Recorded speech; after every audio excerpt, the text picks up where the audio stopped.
പഴമയുടെ രുചിയിലേക്ക് എല്ലാവർക്കും സ്വാഗതം. ഞാൻ ഇന്ന് ഉണ്ടാക്കാൻ പോകുന്നത് ഒരു തക്കാളി തീയലാണ്. അതിന് 5 തക്കാളി മുറിച്ച് വെച്ചിട്ടുണ്ട്, ഒരു 10-25 ചെറിയുള്ളി മുറിച്ച് വെച്ചിട്ടുണ്ട്, പിന്നെ മുരിങ്ങക്കായ, പച്ചമുളക്.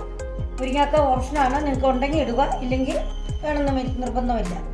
ആദ്യം എണ്ണ ചൂടാക്കി വെച്ചു ചീനിച്ചട്ടിയിൽ. ഇതിനകത്തേക്ക് കടുകിടുക. കടുക് പൊട്ടി. ഇനി നമുക്ക് 2 ചെറിയുള്ളി ചെറുതായിട്ട് അരിഞ്ഞിടുക, പച്ചമുളക്, കറിവേപ്പില.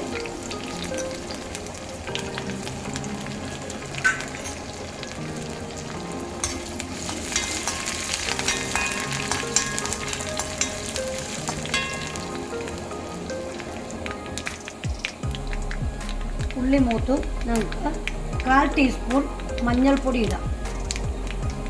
അതിനുശേഷം ഈ കഷ്ണങ്ങളെല്ലാം ഇതിനകത്തേക്ക് ഇടാം.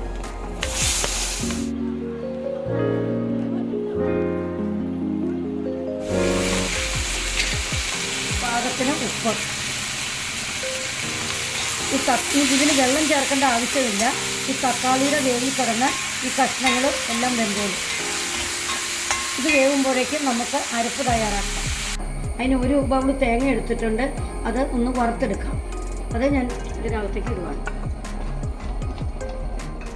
കറിവേപ്പില, 2 കഷ്ണം ചെറിയ ഉള്ളി. തേങ്ങ നന്നായിട്ട് മൂത്തിട്ടുണ്ട്. ഞാൻ ഗ്യാസ് സിമ്മിലാക്കി വച്ചിരിക്കുകയാണ്. അതിനുശേഷം 1.5 ടേബിൾ സ്പൂൺ മല്ലിപ്പൊടി ചേർക്കണം, 1 ടേബിൾ സ്പൂൺ മുളക് പൊടി.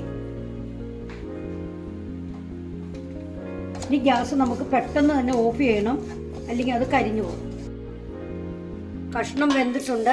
നമുക്ക് ഇതിനകത്തേക്ക് ഞാനൊരു ചെറിയ നെല്ലിക്ക വലിപ്പം വേണ്ട, കാരണം തക്കാളിക്ക് പുളിയുണ്ട്, കുറച്ച് പുളിവെള്ളം ഒഴിക്കുകയാണ്.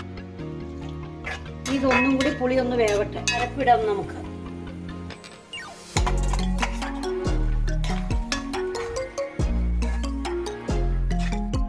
അരപ്പ് നന്നായിട്ട് തിളച്ചു.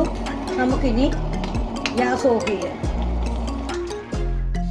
സ്വാദുള്ള തക്കാളി തീയൽ റെഡിയായി. നിങ്ങൾ ഇതുപോലെ ഒന്ന് ഉണ്ടാക്കി നോക്കൂ. എൻ്റെ ചാനൽ നിങ്ങൾക്ക് ഇഷ്ടപ്പെട്ടു കഴിഞ്ഞാൽ ലൈക്ക് ചെയ്യാനും സബ്സ്ക്രൈബ് ചെയ്യാനും മറക്കരുത്. Okay, by.